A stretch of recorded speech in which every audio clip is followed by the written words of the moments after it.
In the words of United Nations Secretary General Antonio Guterres, no democracy is complete without access to transparent and reliable information.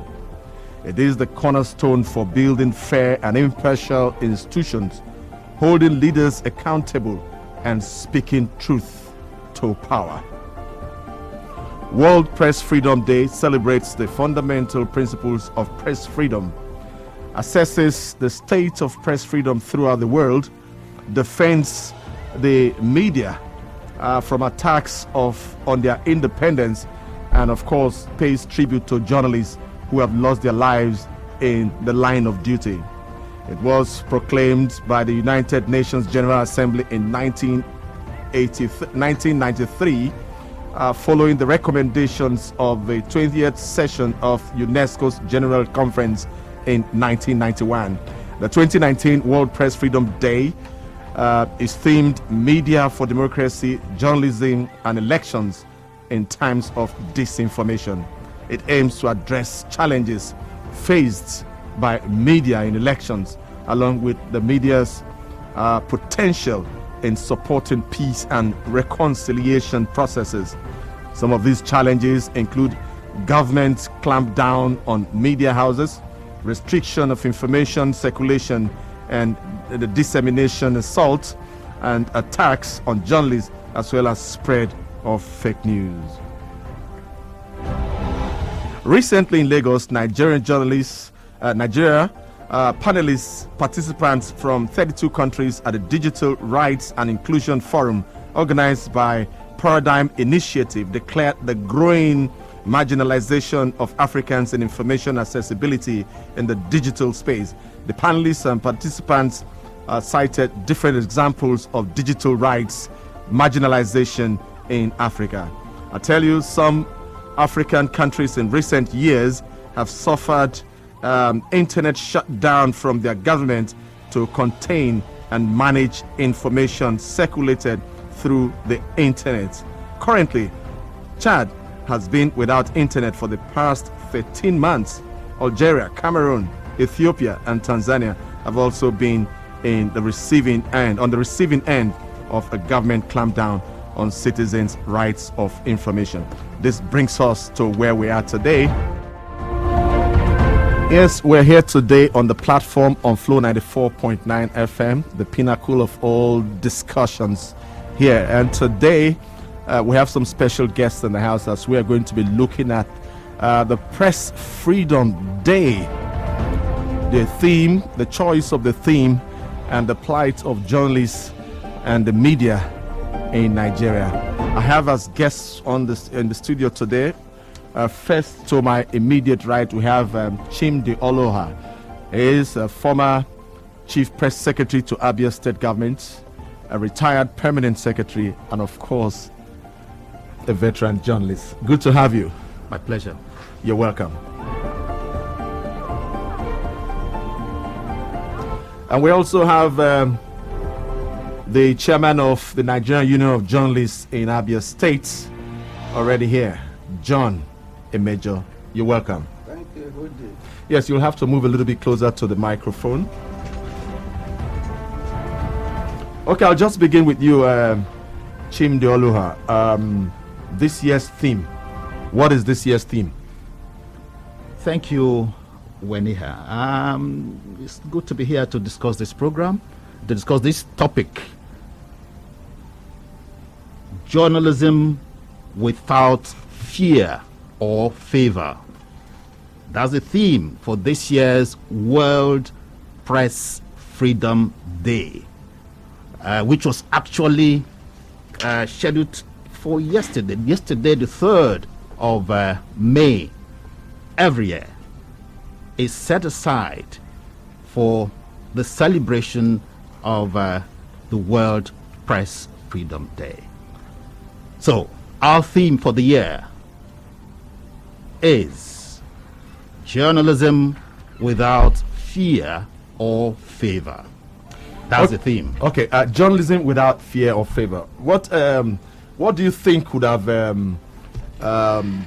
brought about this theme? I mean, the choice of this theme. journalism without fear or favor? It's simply the fact the problems, difficulties, challenges journalists are passing through to garner information, collect, process, and transmit them. In the process of doing this, a lot of inhibitions are seen on the road. Access to information is very, very, very difficult in third world formations, including our dear country, Nigeria. It is in a time like this that journalists indeed urge this year around, you should go out to do your duties without fear or favor. This also was also aptly taken from a holy book somewhere in 2 Timothy or 1, where I say we have not given the spirit of fear, but of power, of love, and sound mind. It's on that premises this year thing was taken. We have been urged once again to go out to do our duties fearlessly, but being humane and fair to all. Now, we're talking about journalism without fear or favor, knowing that the journalist is always on the front line, in terms of crisis, in terms of like in the elections, during the elections, for instance, you see that there could be violence here, violence there.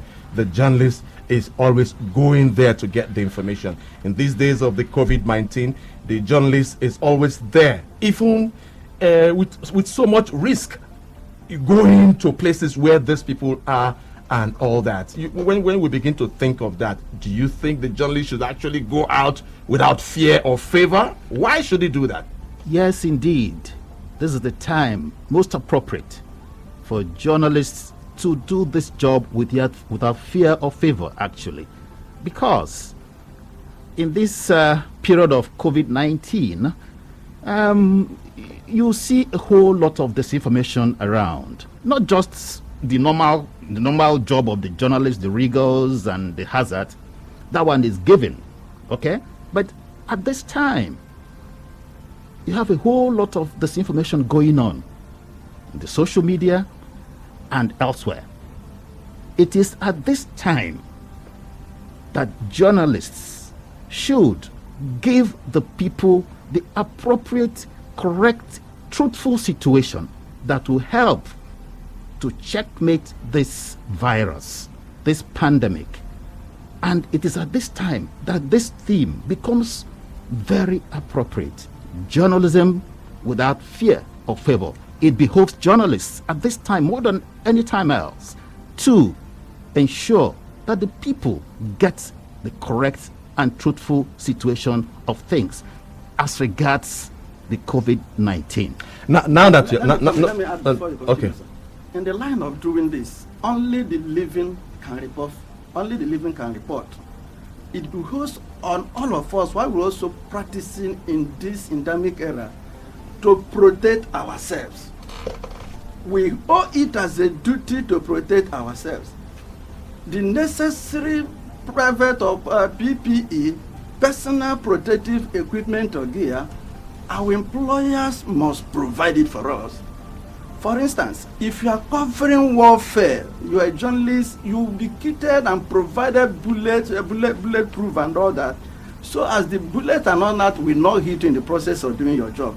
In the same unseen enemy, public enemy we are fighting today, every journalist must go with at least face mask, have the necessary gloves.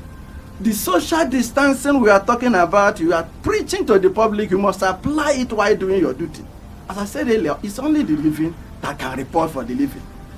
Please, please, please, let us make that conscious effort to ensure in every assignment I am going to cover, I must live to report for the public. Now, earlier you were talking about duties, and he added to that. Now, can we just start from the beginning? Can we look at what the job of the journalist is? The layman knows that the journalist reports, but what actually is the work of the journalist? Well, primarily, you are right. The work of the journalist is to report events. But it goes beyond mere reporting to analysis, to opening up situations, and being a gap, standing in the gap between the people and the government. And so the job of a journalist is not just what anybody can get into. It's a vocation, it's a call. If you are not called, you can never really do it well, because you go beyond the expected limits to ensure that you defend the people, hold government accountable, ensure there's sanity in society, and ensure that the social contract is respected by all the sides. If you understand what I mean by social contract. No, I don't. The social contract is that where we all know that sovereignty lies in the people, lies with the people. And so the people give a little bit of this sovereignty to some people elected to take care of them, ensures their security, their well-being, protect them, and all that. And the job of the people is also to ensure that they provide the necessary enablement to ensure that these people we have elected govern properly in your interest. Who monitors this contract, the implementation of this contract? It is the journalists. And that's why a former president of America said if he were to choose between a state where there is no government but there's the press, and a state where you have the press and no government, he will prefer to use a state where you have the press and no government, because it is the inherent duty of the press to ensure that there's stability, development in the society. And so the job of a journalist or of the press is so enormous, so inherent, and so pervasive. And so not everybody can go into it and do it well. Yes, there may be many journalists, but there is a journalist. There is the journalists. There is a journalist and the journalist. Exactly. And so somebody will have to explain that for me. A journalist and the journalist. Chairman, you want to help out there? Yes, there is a great deal. There are a lot of charlatans, a lot of people. If you pick your bureau, you write all kinds of things, and you now begin to claim you are one. For goodness sake, you don't have that kind of orientation. You are not just one. There are certain rigors, certain things, exams you must pass and all that. There are other qualifications you must imbibe yourself to begin to practice. You don't just write to bring down your enemies, your perceived enemies and all that. There are ethical codes that must guide every report you are dishing out to the public. You must ensure at each point in time, is my report flawless? Is it correct? Is it objective? Is it designed to tell the truth and nothing but the truth? Any story that is designed to malign your enemies, to pull down people without presenting the facts to all people involved, you are not being one. And if you watch out what is going on in social media, there are a lot of quacks who can now pull down government, pull down institutions. Reputation built over the years are just pulled down because you think he's your enemy, because I refuse to allow you extort money and all that from him. This kind of people cannot and never join. Chairman, I think you just took that. From me, because that was actually coming. The issue of people writing on social media. But as chairman of the NUJ, how do you regulate? How do you ensure that the people who practice journalism in Abia State, for instance, are actually journalists? It's very simple. We have the Constitution of the Union who indicate clearly who is a journalist. There are 3 conditions. 1, you must work in a medium. 2, you must have the professional qualification, which is simply at least a diploma in journalism or mass communication. And more importantly, you must pay your check-up due. If you don't have these 3 things and you are claiming you are one, to the best of my knowledge, you are not one. 2, and more importantly, all qualified journalists, we have register. Each time we are called anywhere, who are your members? We will not tell them these ones are our members, these ones are not our members. There are people who are operating technically and definitely they are not our members, but they keep claiming they are members. If security agents or anybody come in contact with them, for goodness sake, we won't account for such people. Okay, can we just go back to the theme for this year, journalism without fear or favor? Recently in Boyne State, there were some journalists who were banned from government functions in that state. You have something to say about that? Well, the Yeah, is it for me? Yeah, it's for you. It's for you. Oh, great. I know that the governor came out to unban them and apologize and all that. But there's no way we would not expect more like that. That has set a precedent, and so we'll be expecting more like that for journalists. Well, that is the essence of the observance of this World Press Freedom Day, which was yesterday. Of course, which will be celebrated later in the year, sometime in October. Because of the COVID-19 issue. Well, such things as the one you mentioned in Ebonyi State is one of the reasons why this World Press Freedom Day is observed, to draw attention, particularly of governments, to ensure that they continue to maintain their commitment to press freedom, and to also ensure that other segments of society begin to understand the essence of the press and the job of the media. So that in understanding this and discussing issues arising from the performance of the media themselves and of government relationship with the media, we begin to better understand the essence of having the media, a free press in the society. I guess that what happened may have happened as a result of a poor understanding of the situation. I wasn't there. By who? By all the parties involved, particularly the government that asked them to, or that did the banning or whatever. But maybe after explanations and understanding, the ban was lifted.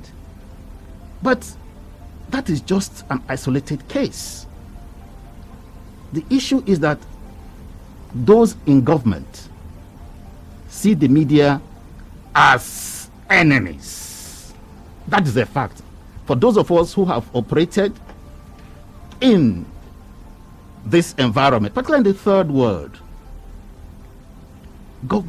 many government functionaries see the media as enemies. You are somewhat in government at some time. Unfortunately, yes. So what did you do? Oh, sure. As a press secretary, I did my job very well.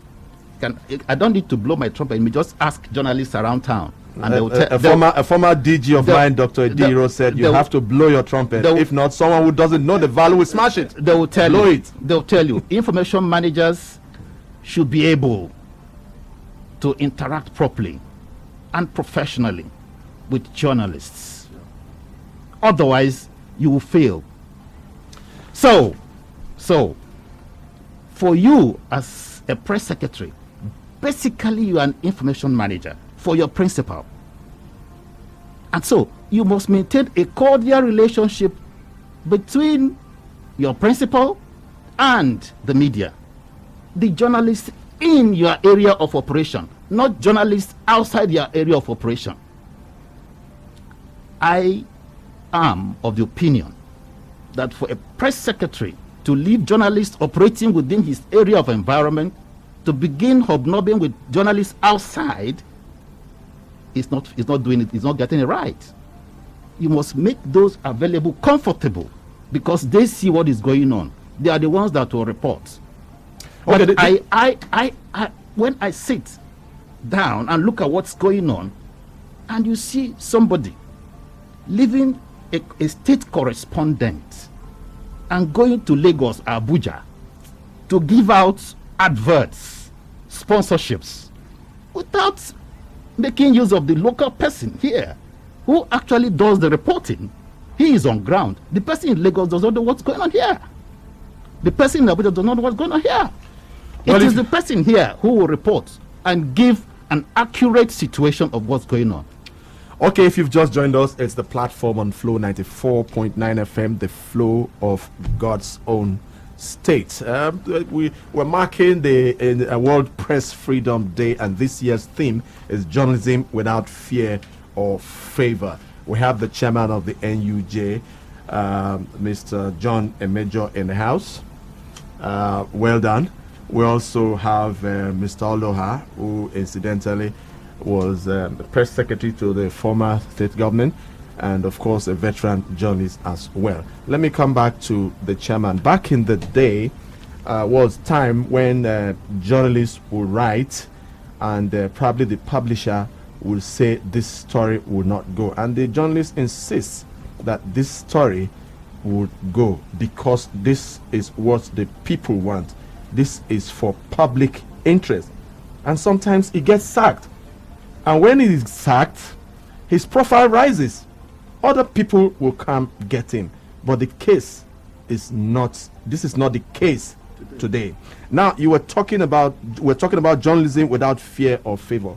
Why should I go and report without fear or favor? When there is no insurance, if anything happens to me, there is no insurance from my employer, there's no insurance from government, there's no insurance anywhere, and you expect me to go all out and do it. Please, what can be done here? Let me intervene before we answer your question. The case of Ebonyi is a mistake from both parties, as rightly said by Mr. Luan. From both parties? I think that from both parties. Those manning information machinery in the Ebonyi state, most of them are accountants, all that and all that and all that. In that context, if there is any little misunderstanding, they won't advise their principal appropriately. On the part of journalists, we are not licensed to malign any person or institution. Because we have privilege to report for society does not empower us to do all kinds of things, including illegal reportage. It is wrong anywhere, anytime. Coming back to your question, why will I go all out to do my duty? Because I'm talking about fearlessness and all that this time around. I am empowered by my constitution, my profession, ethical issue I've mentioned before to do this. I also want to point out, a reporter in the field has filed his report. This is what happened. The man, the editor who has the final say, said this one cannot go based on this, that. Because a reporter is younger in the business, he may not have understand the legal issues surrounding a report is filing. Libel, defamation, said all that kind of thing. Experienced editor will insist these ones should not go because of the head of the institution you are working for.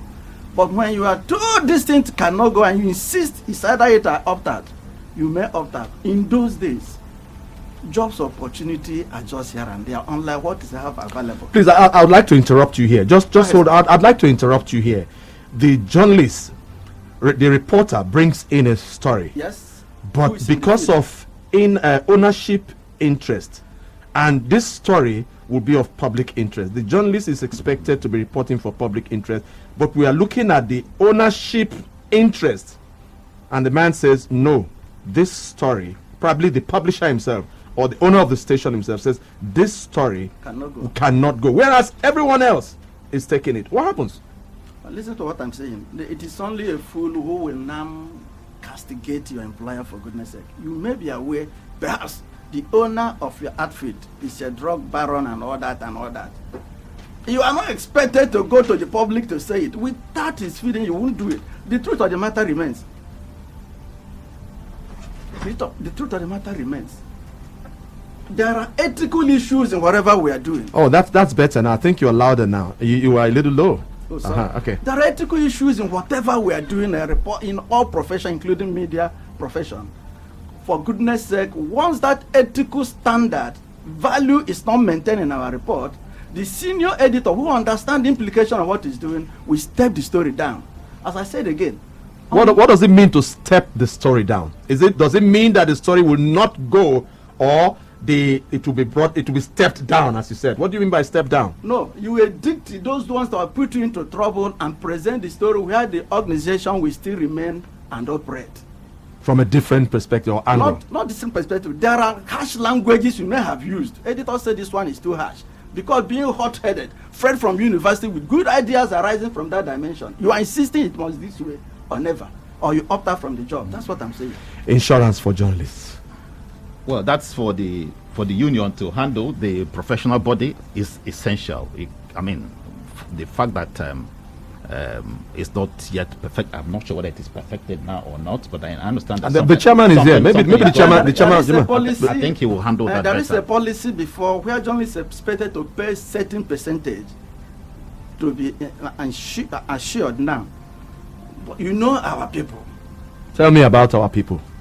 When it comes to bringing out money, your own side of the social contract I was talking about, there are two sides to a coin. There are certain money you must pay to become assured. The company or government will provide their own dimension to the funding. Our people have refused to provide what is due to each journalist and never get assured. Since they have refused to do that bit, the policy was stepped down. We are reviewing the policy entirely. And this is why the palliative is going on. When the COVID-19 is also hitting the air, journalists at National Secretariat insisting the insurance policy being met out of health workers and other frontline service providers must be made available to journalists too. But on our part, we have started before and the thing couldn't sell because of attitude of our members. Let's take some calls at this point in time. I'm sure you've been listening to us for the past 35 minutes or thereabout. You want to call in. You have something you want to say. You want to react to a comment made on the show so far. The numbers are 0808 1826 949, 0808 1826 949, and 0811 6052 949, 0811 6052 949. You tell us your name and you go straight to the point. Don't forget the theme of discussion today is journalism without fear or favor. So let your text be, let your call be along those lines. Hello. Hello. You'll have to move away from your radio set, please. Good morning. Yes, good morning. I'm calling from Omoya. Good morning, analysts and journalists in there. You're welcome. Happy Journalism Day without favor. Thank you. Welcome. Please, my little contribution. I've had one of those great men. I know Olwa has a one-time chief president, CPS of the governor, a former governor in Abia State, and the John M. Major as a DJ in Abia State chapter, NJC as the Abia State chapter chairman. So most times I still believe that in journalism profession, people can give accurate report without favor or without looking at people's face. But in the other way around, I believe that journalism is just a work that you can never separate from between politics and journalism. Because most times they go around to monitor government, both opposition or the ones in power. So I still believe and encourage them to make sure if they are supposed to give information, let the journalist be giving accurate information, because if one is not properly informed, they will be deformed. If a journalist come out to post something on social media, mostly the ones on social media, if a journalist come out to post something or express something, if one is not properly informed about the information, automatically it will go around the world and it will bring chaos. It can bring it can lead. All right. Wrap up your thoughts, please. So I'm encouraging them. They should know their people, like he said. The Abia State chairman said they know the people that are registered. The ones that are not registered, you people should look for a way either to bring them closer or to disown them, to make them not to be sharing unnecessary or fake news to the masses. Because Hello. Good Good morning. morning. Yes, tell us your name and where you're calling from. Olobu, Modern House of Obo, Chipawolo won Quebec. Omo Adam, Weekend Zobo, yeah, in the state. Call a spade, literally. God bless all of you in the studio. Thank you. Let me go straight to the point. As far as I'm concerned, journalism, no fear, no favor of anybody. I accept that it should be what you see and you must say it. QED. Nobody should monitor or teleguide you. Nobody should tell you to corner it. It should be directly what you see. Say it to the masses, say it to the world. And it's a welcome as per journalism. Where executives should be televising journalists is unacceptable. We are happy with you people, and we continue to be happy. Without you people, we cannot know what's happening, especially this time we have so many people running bad government. I want to thank all the journalists, and I wish you well. Nobody can intimidate you. Be not intimidated, and God will protect you. I'm happy with you. Thank you very much, Nkwodede. Thank you very much. You all can also be a part of it. 0808-1826-949. We have a text line. You can also send a text message if your text message will come now. 0906-510-8289. Hello. Hello.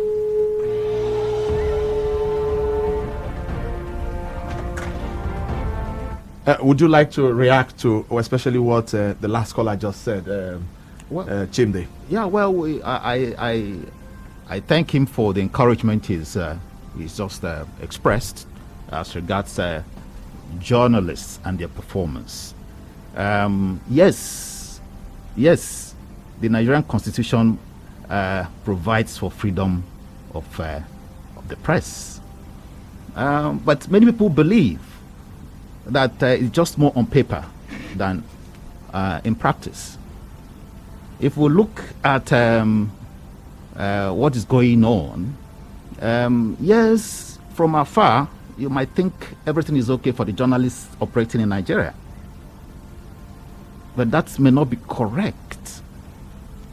Yes, they may have been an improvement from when we had the military regime. But today I can as well tell you that a lot of journalists are suffering from intimidation of various forms. Today, as we speak, some journalists are dying in silence because they have been prevented in a rather subtle way from doing their job. Some cannot even ask questions at press conferences anymore. Why? Because when you ask a question, they will come after you later. Or you ask a question, they will deny you access to certain places where you can get information. These are subtle, subtle ways of intimidating this journalists. brings to mind the Freedom of Information Act. Again, it's on paper. Ask those in the field, and they will tell you Chairman, that access is a problem. Yes, it is. Chairman. Let me amplify before you ask. Sir. Okay. It's not only at government angle. What about employers or journalists? Could you believe somebody who is working somewhere along the line since the beginning of this year has not paid salary from beginning of this year to April? It's shameful. Those who are also paying, what is the take-home pay of a technical journalist? You work on Saturdays, Sundays when others are relaxing. During public holidays and all that, you also work. When others are sleeping, you monitor situation and effort to give yourself up-to-date information. You must get informed. Those who are informed, you must be ahead of them. At the end of this stress and all that, you are not paid at the end of the day. From our employers to the larger society and all that, things are simply bad. On a serious note. Let's take some more calls. Hello. Please move away from your radio set. Hello. Yeah, good morning, Mr. Jackson. Good morning. Good morning to the gentlemen of the press. You're welcome. Yeah, and I'm calling you from Ben. Welcome. I want to thank our journalists. No, I prefer in society with the journalists without the government.